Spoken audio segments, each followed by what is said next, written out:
¿cómo están? Un saludo cordial. Vamos a continuar con este grupo de enfermedades que afectan a las válvulas cardíacas y hoy nos vamos a referir a la estenosis aórtica.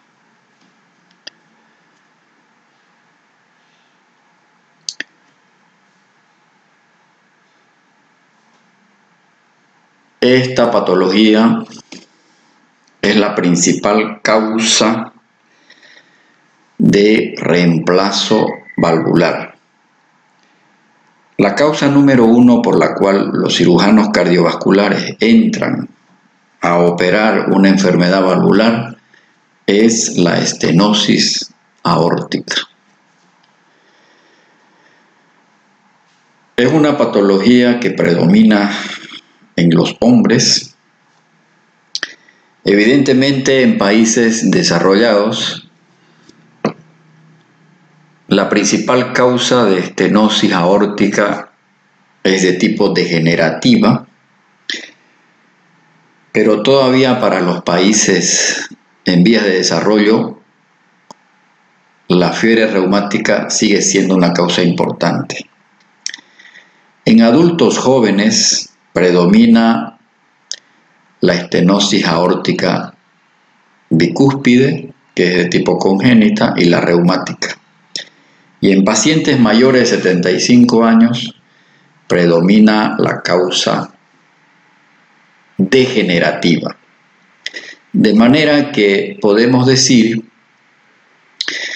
que si yo tengo un enfermo con clínica sugestiva de una estenosis aórtica, el primer elemento clínico que nos va a permitir sospechar la etiología es la edad. El 1 a 2% de la población nace con una válvula aórtica bicúspide y esta patología es la principal cardiopatía congénita.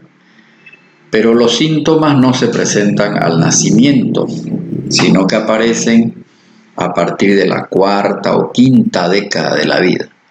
Lo que quiere decir que cuando yo tengo un enfermo con síntomas sugestivos de una estenosis valvular aórtica, antes de los 50 años, yo tengo que pensar que ese paciente pudo haber nacido con una válvula aórtica bicúspide. Y la otra posibilidad diagnóstica etiológica sería que sea de origen reumático. No tiene la misma connotación el hecho de tener un enfermo con un soplo sistólico compatible con estenosis aórtica cuando yo me enfrento a un enfermo mayor de 75 años. Lo más probable es que la etiología de esa estenosis aórtica sea de origen degenerativo, aunque desde hace muchos años atrás, más de 4 a 5 décadas, ya se sabe que las personas que nacen con una válvula aórtica bicúspide tienen más predisposición a que esa válvula se degenere. Tenemos que remontarnos a la anatomía para tener bien en claro que la válvula aórtica tiene la forma de un nido de golondrina y está formado por 3 cúspides. No nos olvidemos que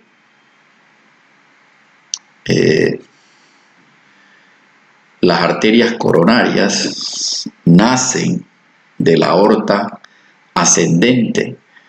Por lo tanto, tenemos que recordar que hay 3 senos.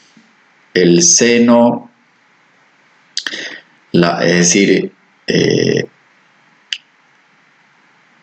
el seno coronariano derecho, el seno coronariano de donde nace la arteria coronaria derecha, el seno coronariano izquierdo, de donde nace la arteria coronaria izquierda, y el seno no coronariano, que es el posterior. Normalmente la válvula aórtica tiene un área valvular entre 2 y 4 centímetros. Los síntomas aparecen cuando esa área valvular se ha reducido a menos de 1 centímetro. Por lo tanto, la estenosis aórtica es la obstrucción a la salida de sangre desde el ventrículo izquierdo hacia la aorta. Por lo tanto, hay una dificultad en el vaciado de sangre durante la sístole ventricular. Por lo tanto, la única manera para que el ventrículo izquierdo pueda asegurar que salga sangre por la arteria aorta durante la sístole ventricular es generando un gradiente de presión dentro del ventrículo izquierdo. Recordar entonces que la válvula aórtica tiene 3 cúspides. Importante es eso, recordar. Y obviamente que uno puede encontrarse con enfermos que pudieron haber nacido con una válvula aórtica bicúspide, que generalmente una de ellas es más grande que la otra. Y esto hace de que en el futuro esa válvula aórtica bicúspide empiece a dar problemas. De manera que podemos encontrarnos con 3 causas etiológicas de estenosis aórtica. Una de tipo congénita, que ya lo hemos mencionado, que es la válvula aórtica bicúspide. Se ha demostrado que el 2% de la población puede haber nacido con esta patología y es más vulnerable a que se calcifique y se degenere con el pasar de los años. A medida que nos envejecemos, esta válvula puede sufrir la estenosis. ¿A qué edad habitualmente se presentan los síntomas cuando uno nace con una válvula aórtica bicúspide? La literatura mundial dice que a partir de los 40 a los 60 años. Por lo tanto, si yo me enfrento con un enfermo en este grupo etario, tengo que pensar que el paciente pueda tener una válvula aórtica bicúspide. La cardiopatía congénita que más se asocia a válvula aórtica bicúspide es la coartación de la aorta.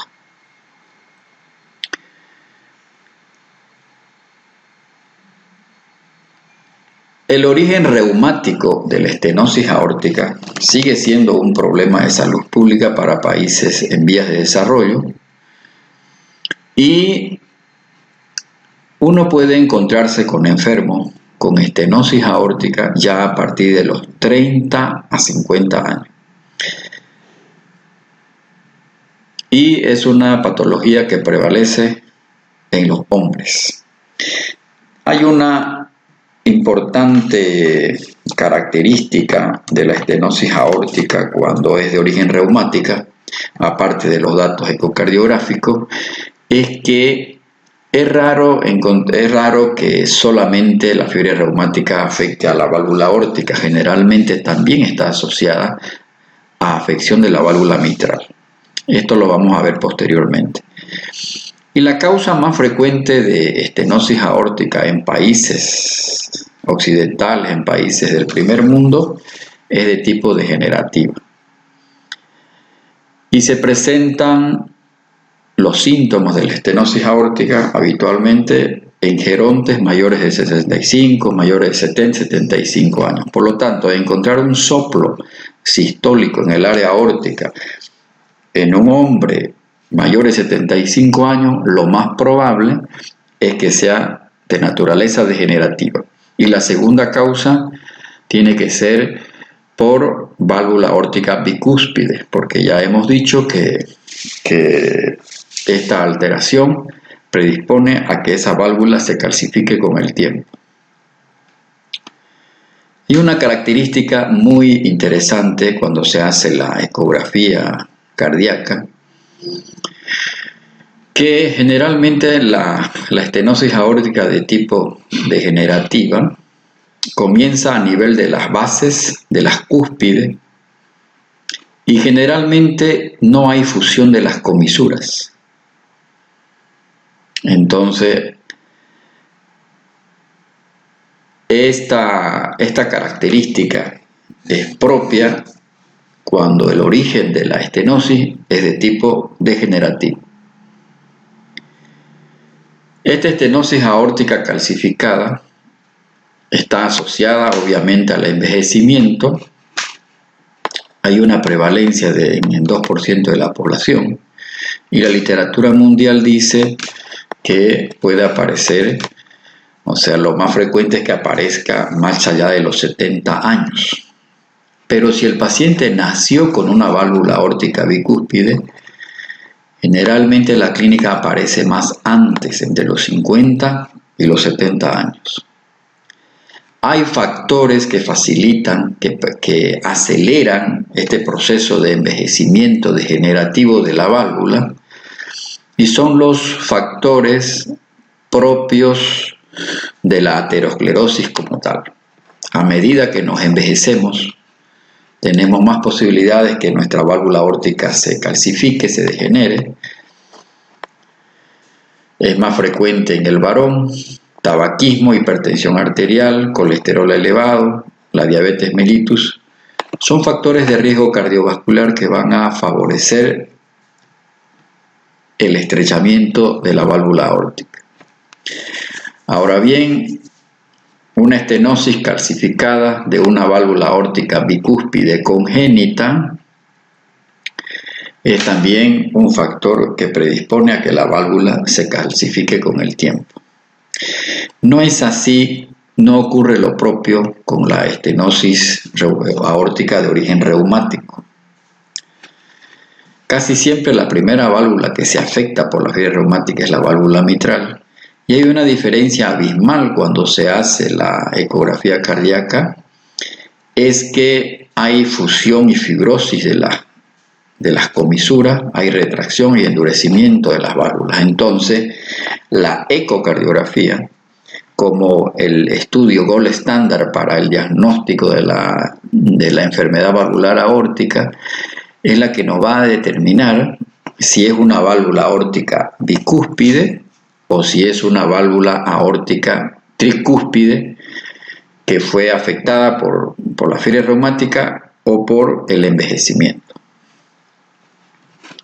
Entonces, no olvidemos que las tres cúspides, esto lo va a determinar la ecocardiografía. Importantísimo saber si el paciente nació con una válvula aórtica bicúspide. Obviamente, a medida que pasa el tiempo, la válvula enferma se calcifica, se degenera. Hay muchos depósitos de calcio, fundamentalmente en las bases de las cúspides de la válvula aórtica.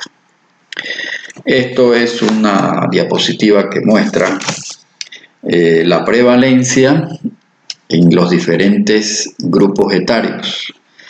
Hemos dicho que en pacientes gerontes mayores de 70 años, casi la mitad de las causas de estenosis aórtica es de tipo degenerativa, y solo la tercera parte es de origen reumático.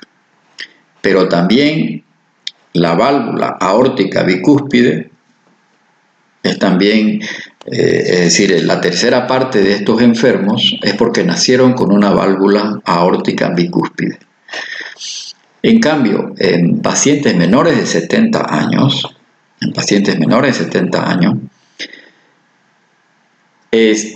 50% han podido nacer con una válvula aórtica bicúspide. Y la cuarta parte de los enfermos se debe a fiebre reumática. En concreto, en nuestro país, si nosotros estamos frente a un enfermo mayor de 70 años y si el paciente tiene factores de riesgo cardiovascular, hipertensión, diabetes, dislipidemia, consumo de tabaco, la causa más probable de esa estenosis aórtica es de tipo degenerativo. Pero si yo me encuentro con un enfermo con clínica sugestiva de una estenosis aórtica, en un enfermo menor de 70 años, vamos a decir menor de 50 años, lo más probable es que se deba a fiebre reumática en primer lugar, y en segundo lugar puede ser que estemos frente a un paciente con válvula aórtica bicúspide. ¿Quién va a determinar eso? Es la ecocardiografía. Entonces, de manera que para ser pedagógicos podemos decir que la estenosis aórtica se debe, es causada, puede ser congénita o puede ser adquirida. Congénita cuando yo estoy frente a un paciente que tiene una válvula aórtica bicúspide, y adquirida cuando es de tipo reumático o cuando es una válvula que se ha calcificado por efectos del envejecimiento. Es notable, la ecocardiografía juega un rol importantísimo a la hora de definir la etiología, porque, como decía anteriormente, cuando es de origen reumático hay fusión de las comisuras y habitualmente está afectada también la válvula mitral. Hay engrosamiento, o sea, no respeta, generalmente se afecta,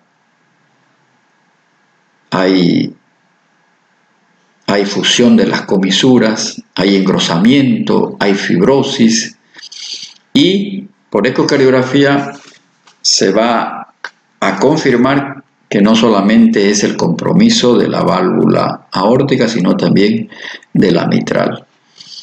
Entonces hay mucho tejido inflamatorio que fusiona posteriormente las válvulas y afecta las comisuras. Hablando un poco de fisiopatología,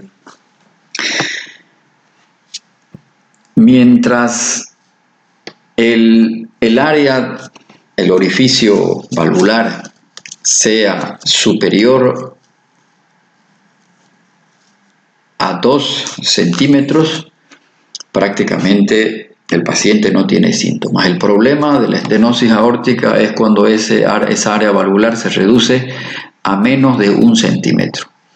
Entonces, el principal mecanismo de compensación para que frente a esa reducción del área valvular es la hipertrofia concéntrica del ventrículo izquierdo por una sobrecarga de presión. La única manera para que pueda el ventrículo izquierdo vaciar esos 70 de volumen latido, esos 70 centímetros cúbicos de sangre, la única forma para que pueda salir ese volumen de sangre, que es el volumen latido, es generando un gradiente de presión. La aurícula izquierda, con el tiempo, también se crece. Por lo tanto, en una estenosis aórtica no solamente hay hipertrofia del ventrículo izquierdo, sino que también la aurícula izquierda se hipertrofia, y por esa razón es que hay dificultad en el llenado ventricular. Es deletérea cuando un paciente con estenosis aórtica entra en fibrilación auricular, porque se va a dificultar más el llenado ventricular. No olvidemos que el 70% de la sangre pasa de la aurícula izquierda al ventrículo izquierdo durante la diástole ventricular en forma pasiva. Cuando hay una estenosis aórtica, hay dificultad para que se vacíe la aurícula izquierda al ventrículo izquierdo. Hay una disfunción de tipo diastólico. Por esa razón es que Cuando el paciente entra en fibrilación auricular, esta falta de contracción de la aurícula, porque cuando está fibrilada la aurícula, no hay una contracción eficaz. Entonces esto lleva a un deterioro clínico significativo. Entonces lo típico de la estenosis aórtica es el desarrollo de una disfunción de tipo diastólica. El septum está engrosado y eso se va a ver en la ecocardiografía. Cuando se hace, va a haber una hipertrofia del septum ventricular. Es una hipertrofia de tipo concéntrica. El proceso de engrosamiento y fibrosis de los velos, con reducción de su apertura durante la sístole, evidentemente es un proceso lento de muchos años de evolución. El paciente con estenosis aórtica transita por muchos años hasta que se reduce el área valvular a menos de 1 centímetro, y en ese caso, en ese momento es que el paciente empieza a presentar síntomas. Entonces, esta estenosis, esta reducción en el área valvular, impone al ventrículo izquierdo un aumento creciente de resistencia para su vaciamiento. Por lo tanto, la poscarga está aumentada y se va a generar una hipertrofia de tipo concéntrica. Esto es lo que ocurre. Hay una hipertrofia ventricular izquierda por una sobrecarga de presión. El ventrículo izquierdo puede llegar a pesar 1000 miligramos por esa hipertrofia que se va generando con el pasar del tiempo. Entonces, la única forma para que pueda vaciarse el ventrículo izquierdo es aumentando el gradiente desde el ventrículo izquierdo hacia la aorta. Hemos dicho que el área normal de la válvula aorta, algunos autores dicen de 2 a 3 centímetros, otros dicen hasta 4 centímetros. Lo cierto es que cuando el área valvular se reduce a menos de 1 centímetro es cuando el paciente empieza a tener síntomas. Entonces, el mecanismo de compensación que se genera a nivel del ventrículo izquierdo es una hipertrofia del ventrículo. Hay una disminución de la distensibilidad. Con el pasar del tiempo se dilata el ventrículo izquierdo y se deprime la contractilidad, la fuerza de contracción. Entonces, aquí se ve un ventrículo izquierdo hipertrofiado con aumento de su presión por la ley de Laplace. Acuérdense de la ley de Laplace. Entonces aquí se genera un gradiente, un aumento de presión, que es el único factor que va a permitir que la sangre pueda vaciarse por la arteria aorta. Entonces, eso es lo que se produce, y esto se va generando con el pasar del tiempo. Cada vez este gradiente va a aumentar con el paso del tiempo. ¿Cuál es la historia natural de la estenosis valvular aórtica? Hay un periodo latente muy largo. Se va generando ese proceso de hipertrofia del ventrículo izquierdo, y este periodo es totalmente asintomático. Si nosotros nos pusiéramos a examinar a todos nuestros pacientes adultos mayores de 70 años, seguramente que nos vamos a encontrar con un soplo de estenosis aórtica, 2 a 5%. A medida que nos envejecemos, ya lo hemos dicho al principio, la válvula aórtica es la que más sufre los embates del envejecimiento. Entonces, a medida que nosotros nos envejecemos, es frecuente ya encontrar un soplo de estenosis aórtica. La supervivencia empieza a caer mientras el paciente está sintomático. La supervivencia se mantiene. Es decir, en esta etapa de latencia, los pacientes no se nos mueren. El problema es que la supervivencia empieza a caer, como ya lo dijo el doctor Braunwald, en la revista Circulation el año 68, la supervivencia empieza a descender cuando el paciente empieza con los síntomas. Es notable el descenso de la supervivencia. Y la única patología que muestra este pronóstico sombrío es la estenosis aórtica. Tenemos que preocuparnos, tenemos que hacer algo. La conducta tiene que ser muy decisiva, porque a partir del inicio de los síntomas empieza a caer drásticamente la supervivencia. Por esa razón es que el contingente de enfermos con estenosis aórtica es una preocupación para los cirujanos cardiovasculares, para los cardiólogos también, porque esta patología no tiene un tratamiento médico eficaz, es decir, que la única solución es el reemplazo de la válvula. Cuando empiezan los síntomas, el médico de cabecera tiene que asumir su responsabilidad, compartirla con el enfermo, porque la supervivencia decae drásticamente. Es asintomática entonces durante varios años, con morbimortalidad muy baja. Los pacientes no se mueren en esta etapa latente, pero cuando empiezan los síntomas clásicos de estenosis aórtica, cae muy drásticamente la supervivencia. ¿Y quiénes se van a morir más? Obviamente los enfermos, que además de tener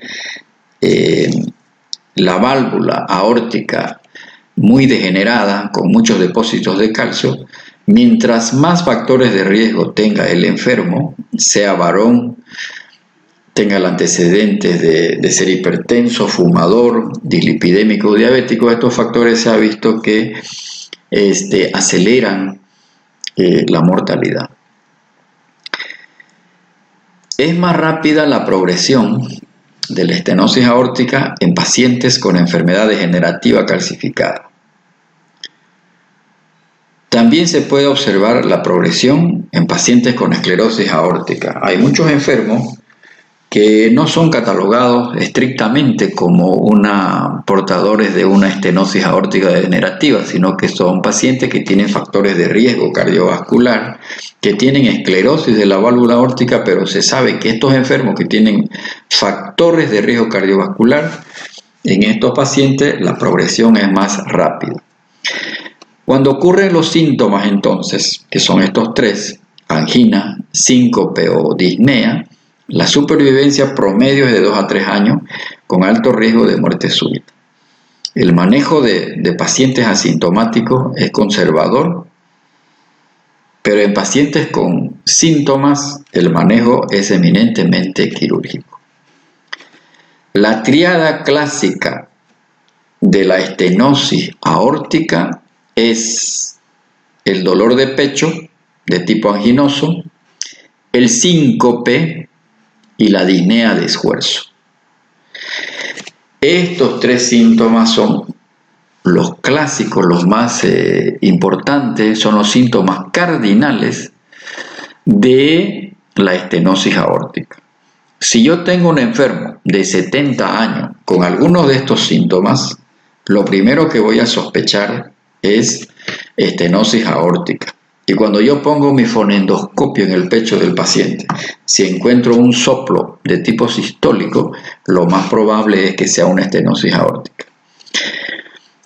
El diagnóstico se torna un poco más difícil cuando estoy frente a un paciente un poco más joven, por ejemplo, menor de 60 años.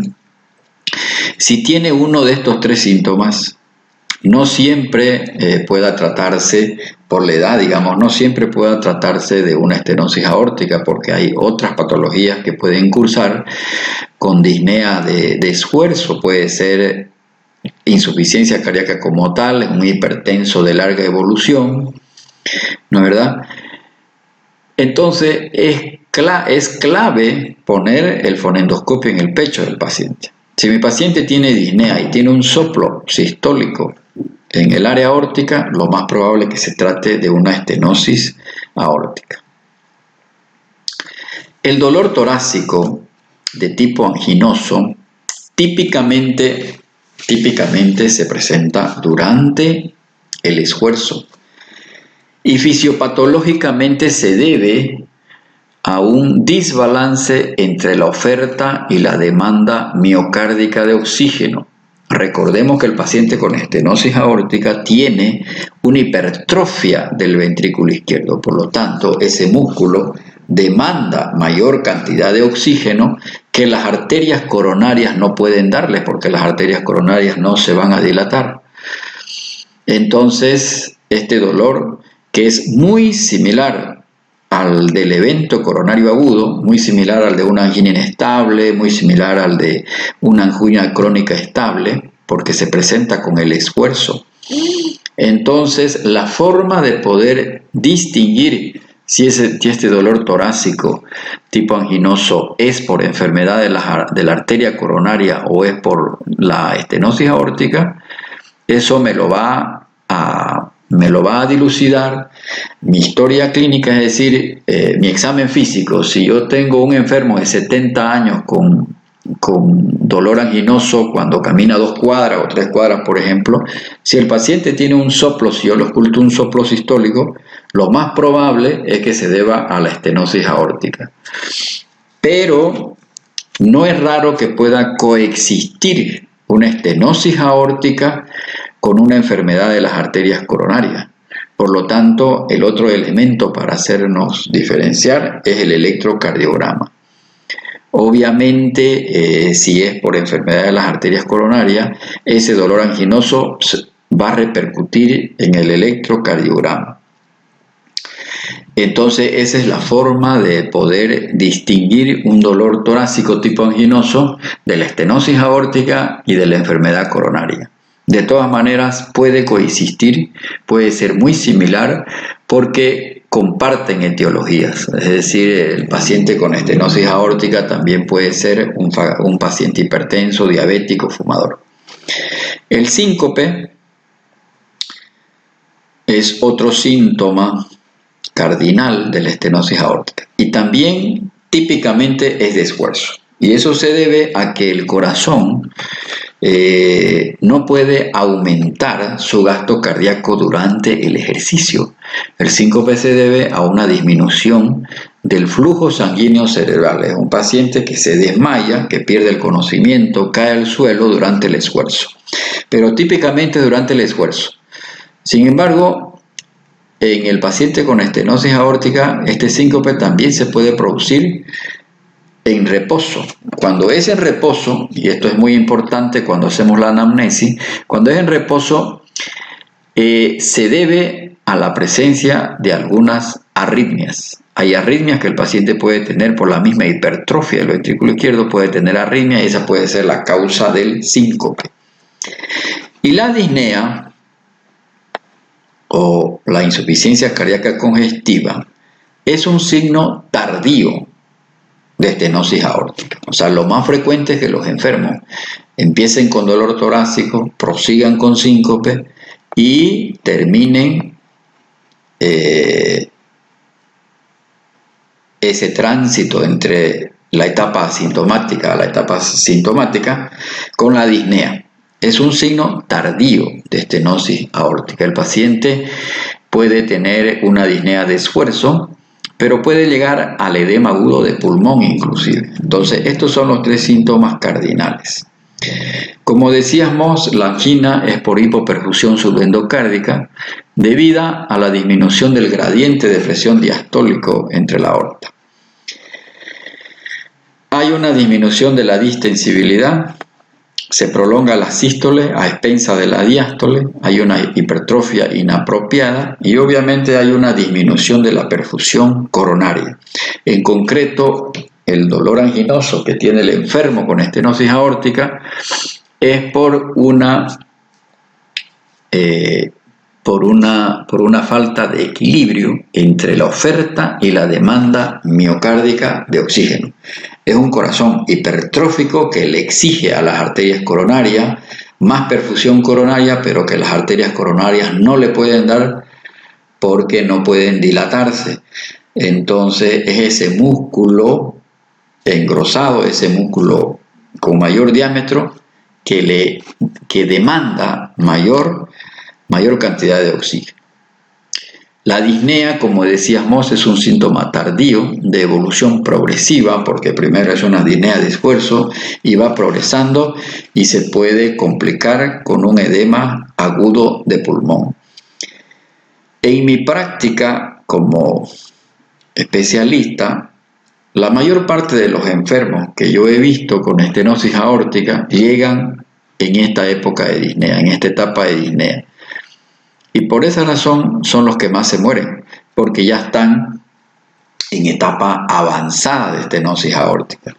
Es lógico pensar que cuando el paciente tiene disnea es porque el orificio de la válvula aórtica se ha reducido, es decir, tal vez tienen menos de 1 centímetro de área valvular, pueden tener menos de 0,7. Son pacientes con estenosis aórtica crítica. La literatura mundial ha dicho hace muchos años atrás que la supervivencia, el pronóstico de los pacientes está en relación al síntoma. Cuando el paciente solo tiene angina, la supervivencia es de 5 años. Cuando el paciente presenta síncope, la supervivencia es de 3 años. Sin embargo, cuando el paciente presenta disnea o síntomas de insuficiencia cardíaca como el edema agudo de pulmón, la supervivencia se reduce a menos de 2 años. Por lo tanto, como decíamos anteriormente, la estenosis aórtica es la valvulopatía que cuando empiezan los síntomas, la supervivencia cae drásticamente y por esa razón es mandatorio la sustitución de la válvula aórtica, porque ningún tratamiento médico, cuando el paciente está con esta tríada, ha demostrado que reduzca la mortalidad. No es lo mismo que cuando el paciente está en etapa asintomática, es decir, el área valvular está todavía superior a 1 centímetro, estos pacientes tienen buen pronóstico. Entonces, para hacer el diagnóstico de una estenosis aórtica, yo recurro a la clínica, a la exploración física, al electrocardiograma, a la radiografía de tórax y el examen gold estándar que me va a confirmar la ecocardiografía. Es la ecocardiografía que no solamente nos va a confirmar la presencia de estenosis aórtica, sino nos va a determinar la morfología valvular, cómo está el ventrículo izquierdo, y me va a definir, me va a orientar bien si la estenosis aórtica es congénita o es adquirida. Y si es adquirida, saber si es de origen reumático o es de origen degenerativo.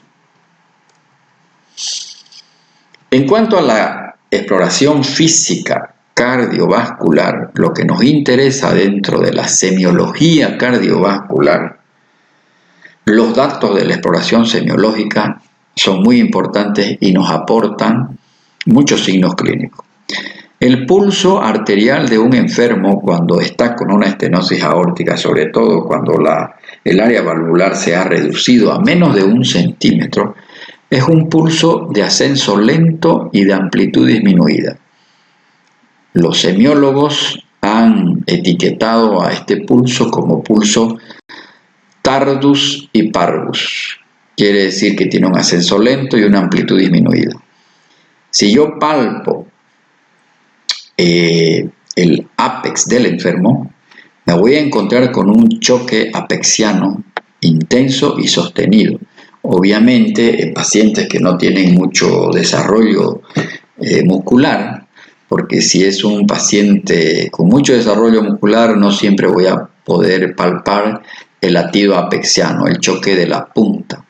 Puedo encontrarme también a la palpación con un frémito de tipo sistólico en el segundo y tercer espacio intercostal derecho. Puedo encontrarme yo con un frémito.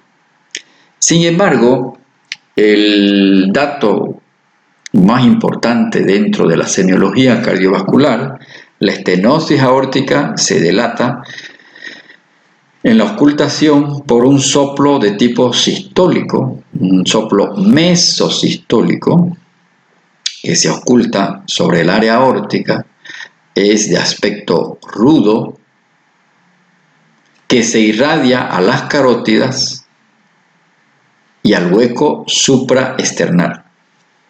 Es un soplo mesosistólico, rudo, irradiado a las carótidas y al hueco supraesternal. Puede encontrarse en la ocultación un cuarto ruido cardíaco también. Un cuarto ruido cardíaco se puede encontrar y eso expresa disfunción de tipo diastólica, porque los pacientes tienen dificultad dentro de la mecánica cardíaca, hay una dificultad para el llenado del ventrículo izquierdo y eso genera la presencia de un cuarto ruido cardíaco. Generalmente el primer ruido cardíaco no tiene alteraciones, no tiene modificaciones, y lo que sí yo puedo encontrar es un segundo ruido, es decir, el componente aórtico del segundo ruido lo puedo encontrar disminuido y eso está en relación a que la válvula aórtica está calcificada. Entonces el pulso es parvus y tardus de ascenso lento y de amplitud disminuida. Esto es debido, mientras más reducida esté el área de la válvula aórtica, voy a encontrar enfermos con pulsos muy débiles. Por esa razón es que también, como está disminuido el volumen latido, el volumen sistólico del ventrículo izquierdo, como está muy disminuido, es frecuente encontrar presiones arteriales muy pinzadas en los pacientes. Yo puedo encontrar un paciente que está con 80-60 de presión arterial. Puedo encontrarme con un enfermo que tiene 90-70. O sea, la presión diferencial está muy reducida porque precisamente el ventrículo izquierdo no puede eyectar sangre. Es decir, está vacío. Ese volumen latido que sale por la arteria aorta está muy reducido y por eso el gasto cardíaco está muy disminuido. Es frecuente que los médicos, cuando están en el servicio de emergencia, se asusten, o la enfermera también se asusta cuando se encuentra con un enfermo que está con la presión arterial muy disminuida. Es decir, está con 80-40, 90-70, 80-70, 80-60. ¿Y qué es lo que se hace? A veces uno se ve en la necesidad de empezar a darles drogas vasoactivas, pero créanme que esto no mejora, porque eso es producto mismo del área valvular aórtica muy reducida. Por eso, manejar a un paciente cuando está en esta fase de insuficiencia cardíaca, ya pasó por angina, ya pasó por síncope y ahora está con este síntoma de disnea, en edema agudo de pulmón, estos pacientes son muy difíciles de manejar. ¿Por qué? Porque si yo le meto diuréticos al paciente, puedo disminuir mucho el gasto cardíaco. Si yo le pongo drogas vasoactivas para subir la presión arterial, no funcionan porque fisiopatológicamente no es por falla miocárdica, sino que es por la misma reducción del área valvular. Realmente es bastante complicado manejar a un paciente cuando está en fase muy avanzada de la estenosis aórtica. Hemos dicho que el choque de la punta es intenso y sostenido, habitualmente no se encuentra desplazado. ¿Por qué? Porque el paciente genuinamente con estenosis aórtica no está crecido el corazón, está hipertrófico pero no está crecido, por lo tanto el choque de la punta no lo voy a encontrar desplazado como en una insuficiencia mitral donde está dilatado el ventrículo izquierdo, o como en el paciente que tiene una insuficiencia aórtica donde está muy dilatado el ventrículo izquierdo. Acá no. Genuinamente el paciente con estenosis aórtica, el choque de la punta no se encuentra desplazado. El soplo, como decíamos, es típicamente un soplo sistólico de expulsión romboidal, aparece después del primer ruido cardíaco, Es rudo, de baja frecuencia, áspero y de máxima intensidad, como decíamos, en la base del corazón, sobre el borde external derecho, sobre el arco, sobre el área aórtica. Hay muchos enfermos, fundamentalmente gerontes, pacientes gerontes, en la que uno no escucha perfectamente bien el soplo sistólico rudo, áspero en el área aórtica, pero cuando uno va y oculta el ápex, se encuentra con un soplo de timbre musical. Eso es por una disociación estetoacústica y se llama el fenómeno de Gala-Bardin, que no es más que la transmisión de los componentes de alta frecuencia del soplo aórtico al ápex. A esto se llama el fenómeno de Gala-Bardin. Es un soplo musical el que uno puede encontrar cuando va desplazando el fonendoscopio desde el arco del área aórtica al ápex. El otro examen que nos ayuda a hacer el diagnóstico de la estenosis aórtica es la radiografía de tórax. Lo habitual es que el paciente con estenosis aórtica tiene un borde apexiano redondeado, no está crecido en realidad, es un borde apexiano redondeado por hipertrofia del ventrículo izquierdo y puede haber una dilatación aneurismática de la aorta ascendente por dilatación postestenótica.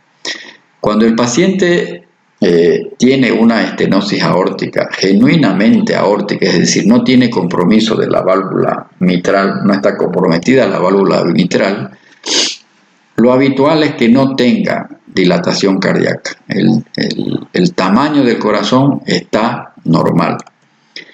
Aquí se ve una dilatación de la aorta ascendente, está un poco dilatado, y eso se produce por una dilatación postestenótica de la válvula aórtica.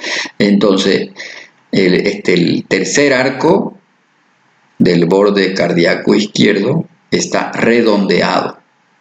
Entonces aquí no se ve que estuviera crecido el corazón, no se ve que haya cardiomegalia, porque en forma, es decir, cuando la estenosis aórtica es pura, sin compromiso mitral, no es habitual encontrar corazones grandes. El electrocardiograma es fundamental para el diagnóstico de estenosis aórtica. Entonces, la hipertrofia del ventrículo izquierdo se va a expresar en el electrocardiograma a través de estas ondas ERES muy altas en D1, en ABL, en B5 y en B6. A eso se llama el índice de Sokolov. Cuando yo sumo a la onda R de B5 con la onda S de B1 o B2 y esto supera los 35 milímetros, estoy hablando de un crecimiento del ventrículo izquierdo. Lo otro que se ve es esta depresión asimétrica del ST y de la onda T que es opuesta a la polaridad de la onda R, porque sabemos que la onda T tiene la misma polaridad que el complejo QRS, pero cuando hay hipertrofia del ventrículo izquierdo es oponente, es opuesta a la polaridad de la onda R. Entonces hay una depresión asimétrica del ST con la onda T negativa. No es tan simétrica como cuando es por enfermedad coronaria. Entonces, en este electrocardiograma encontramos dos criterios, que son el criterio de Sokolov, el índice de Sokolov y el índice de Körner, porque aquí hay una onda R en ABL muy alta, 5, 10, 15, 20, casi 25 milímetros de 25 milivoltios, entonces una onda R muy alta. Entonces lo que vamos a encontrar en el electrocardiograma es un crecimiento del ventrículo izquierdo que delata la hipertrofia del ventrículo izquierdo, que es el mecanismo de compensación a la reducción del área valvular aórtica.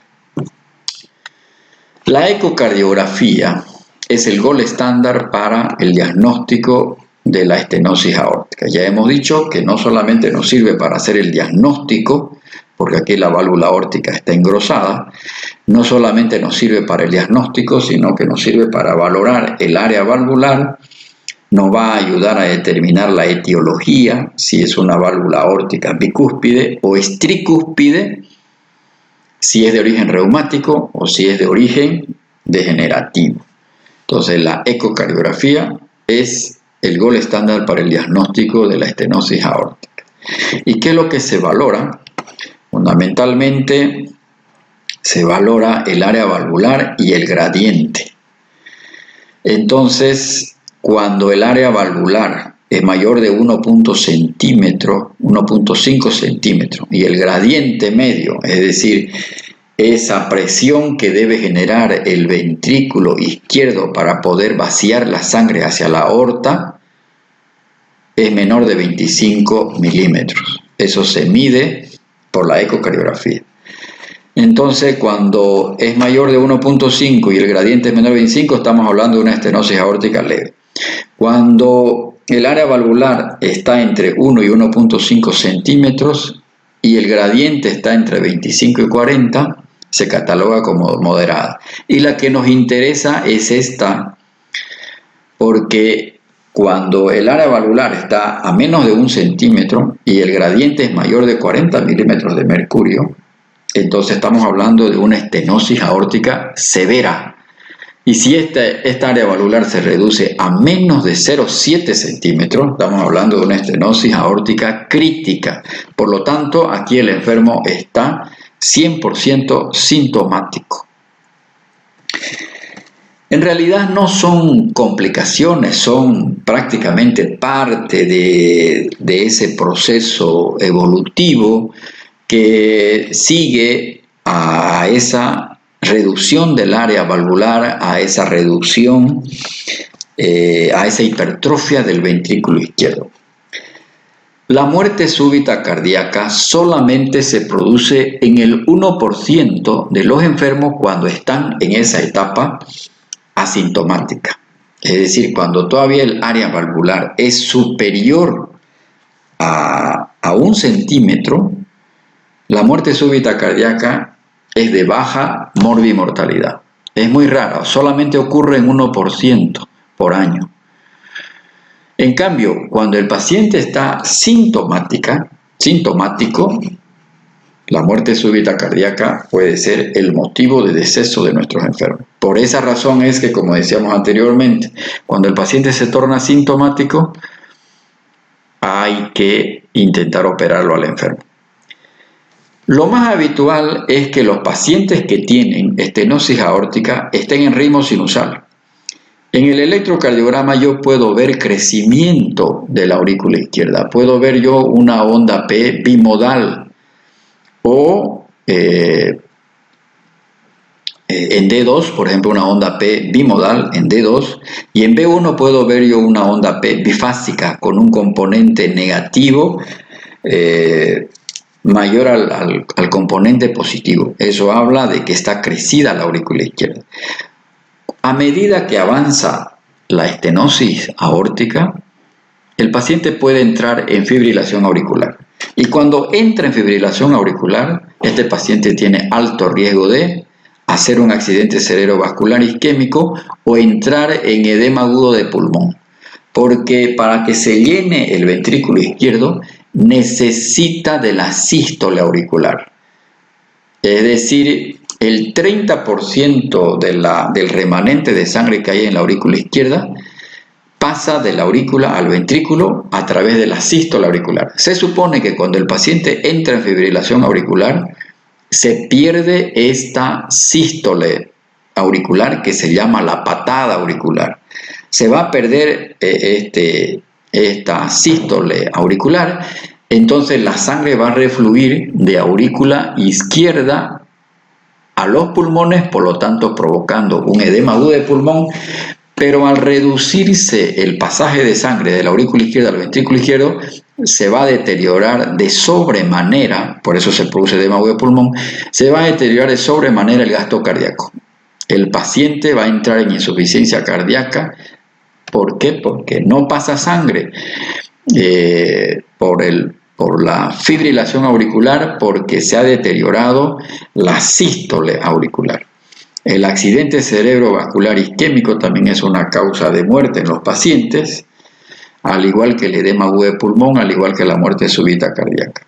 Por lo tanto, es mandatorio que cuando un enfermo, si yo conozco que el paciente estaba en ritmo sinusal un mes antes, 2 meses antes, o es un paciente que por primera vez viene al servicio de guardia y está en fibrilación auricular, y yo he confirmado que es una estenosis aórtica, es mandatorio revertir esta fibrilación auricular para aliviar el gasto cardíaco y evitar que el paciente se muera por un edema agudo de pulmón.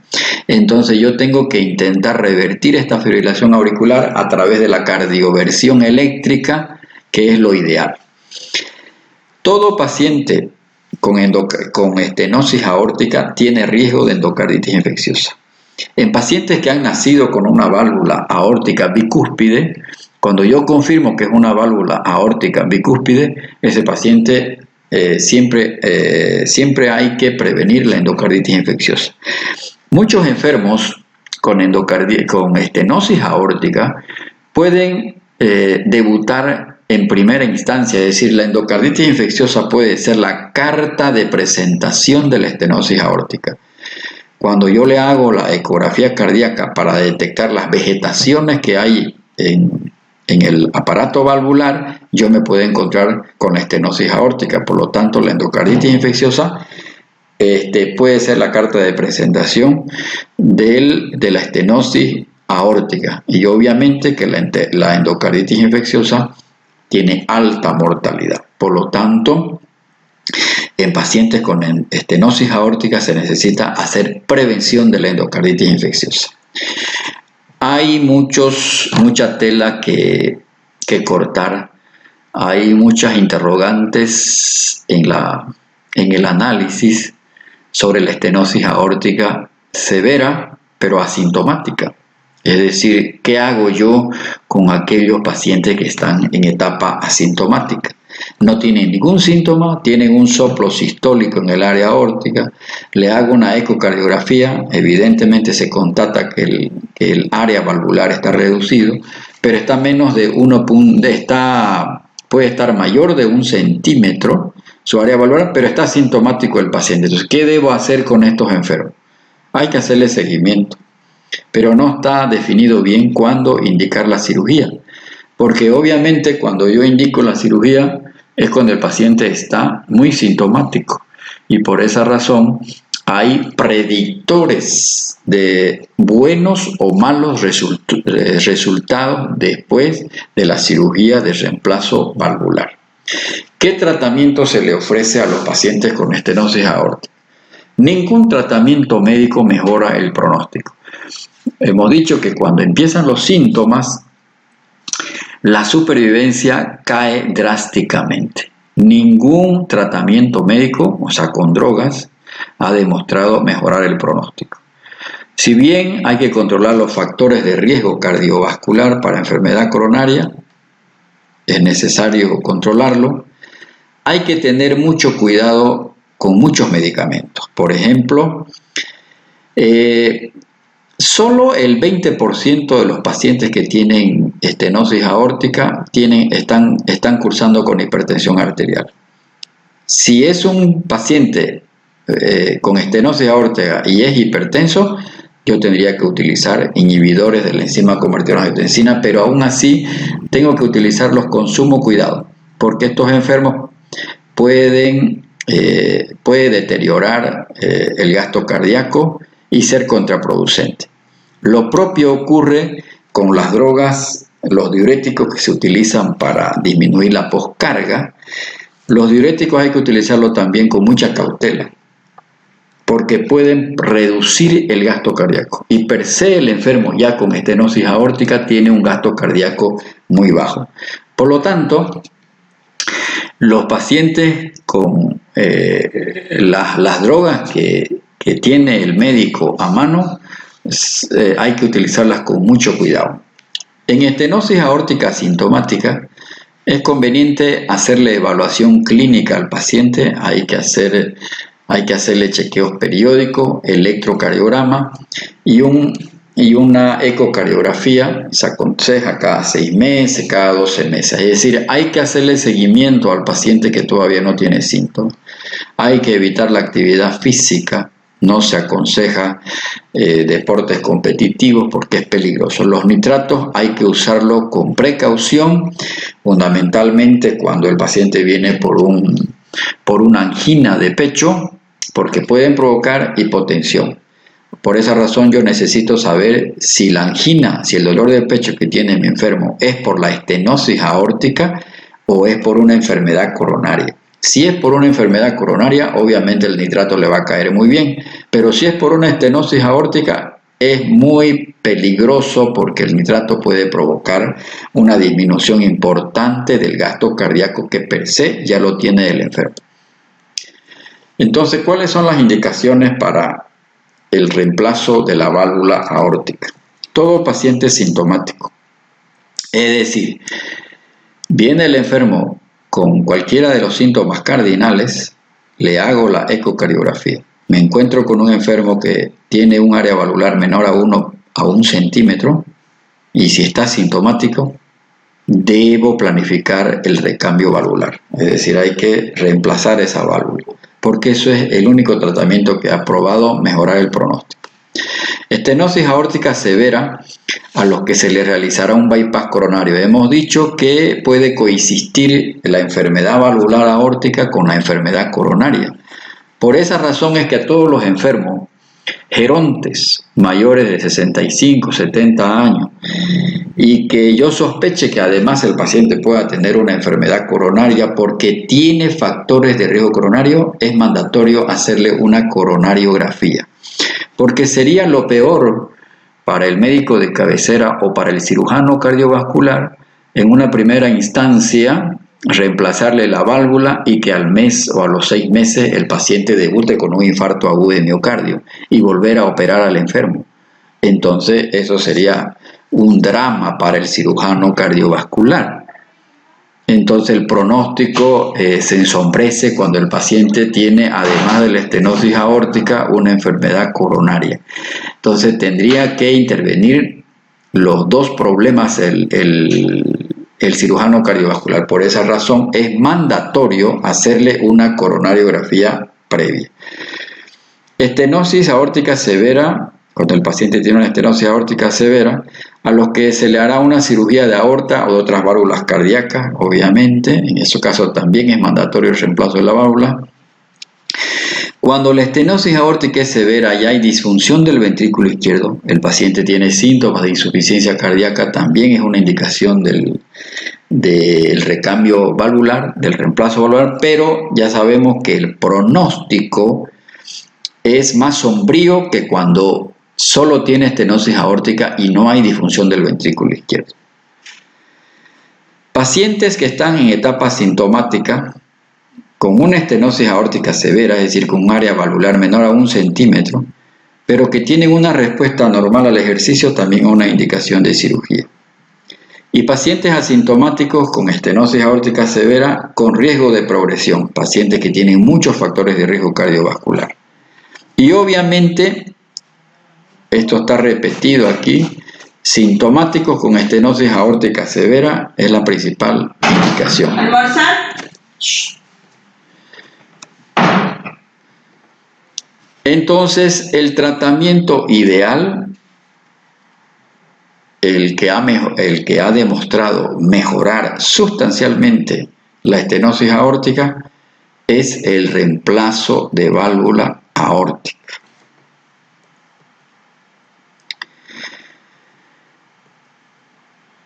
Resulta que hay muchos enfermos que tienen riesgo de una cirugía convencional de reemplazo valvular aórtica. No olvidemos que estos enfermos tienen que ser sometidos a una gran cirugía. Hay que abrir el pecho, generalmente son pacientes añosos, peor si es una estenosis aórtica de origen degenerativa. necesitan anestesia general, necesitan una bomba de circulación extracorpórea, por lo tanto hay muchos enfermos que no son candidatos. Entonces, hoy los pacientes se benefician del famoso implante valvular aórtico transcatéter, el famoso TAVI. Es ahora el tratamiento de elección en pacientes con riesgo quirúrgico muy alto o en pacientes inoperables. Por ejemplo, yo estoy frente a un enfermo, para dar ejemplos concretos, yo estoy frente a un enfermo, por ejemplo, portador de una enfermedad renal crónica por una nefropatía diabética que está en tratamiento sustitutivo, por ejemplo, en hemodiálisis. Ese paciente tiene muy alto riesgo quirúrgico por la misma enfermedad renal crónica. Entonces, probablemente ese es un candidato a este tipo de tratamiento. Inclusive es una alternativa para pacientes operables, pero con riesgo alto.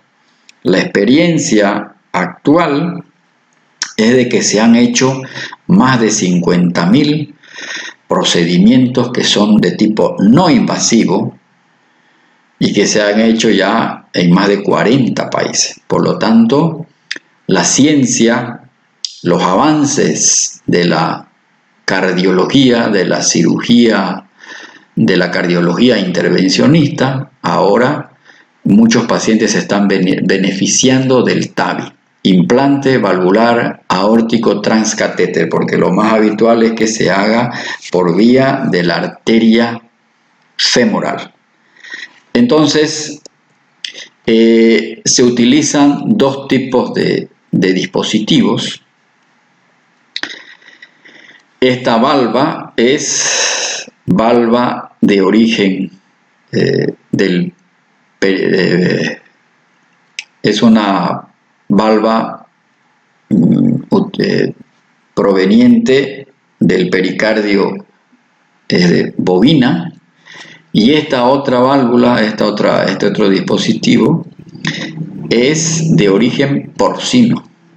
Estos son los dos tipos de dispositivos valvulares con los que empezó este nuevo tratamiento intervencionista, porque estos enfermos no necesitan una cirugía cardíaca, no necesitan una esternotomía media, no necesitan anestesia general, se hace por anestesia local por vía femoral. Entonces, ahora nuestros enfermos se benefician del TAVI. Eso era entonces lo que quería compartir con ustedes sobre lo que es la estenosis de la válvula aórtica. Muchas gracias.